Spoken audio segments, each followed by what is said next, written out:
Good morning everyone. So before we go any further in this chapter, let me introduce three main equations that we are going to use throughout our ninth in physics and in 10th also. These three equations are very important and most of your questions related to motion and acceleration, laws of motion, they will be done using these three equations. Okay. So before we come to the equations, let us first get comfortable with the symbols. Okay, these symbols you will find the same in almost every book, so I have chosen these symbols only. These are not standard symbols. Okay, it's not like they are used worldwide, but the books that you are going to use, they will use these symbols. Okay, so first symbol is u. Small u is for initial velocity in meter per second. Small v, which is equal to final velocity in meter per second. A is for acceleration, meter per second square is the unit.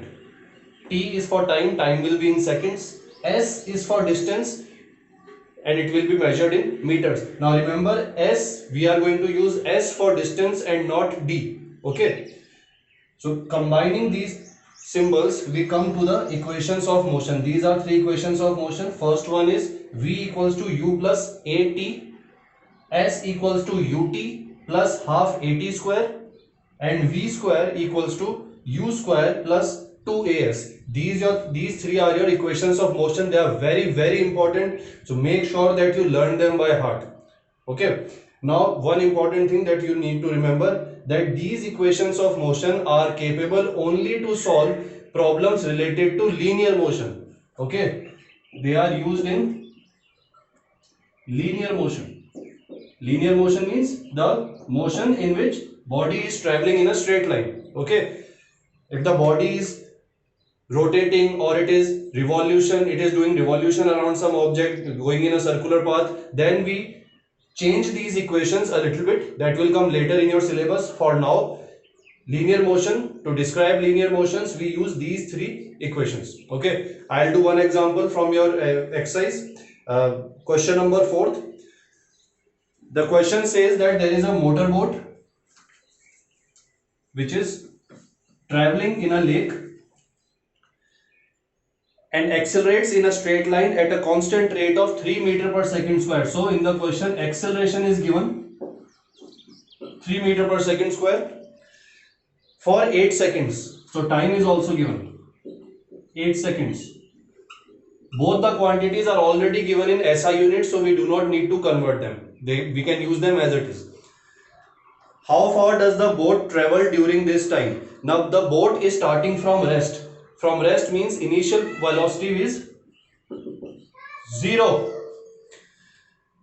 And how far does the boat travel during this time? So that means we have to calculate the distance. How far does the boat travel means how much path it has covered. So we have to calculate S. The question is asking us to calculate S. Now we have these three given things. These are our information and this is what we have to find out. So we have to decide which one will we choose. Now I'll take one by one. Suppose we choose the first equation, V equals to U plus AT.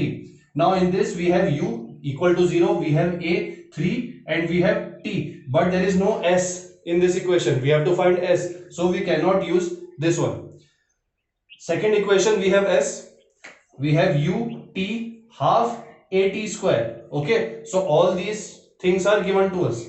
Third equation, V square equals to U square plus 2AS. It has S in it that we have to find out, but it also consists of V.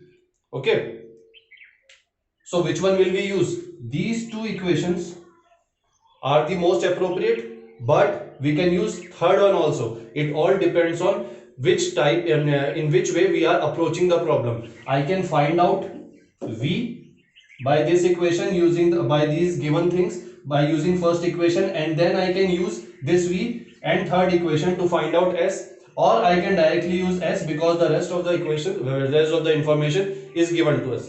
Okay, so it all depends which equation you have to choose. So always while studying the numerical, always write the given information that you have to find out and what you have to find out, the given information and what you have to find out, write them separately in a neat way so that it makes it easier to choose the equation that we have to use.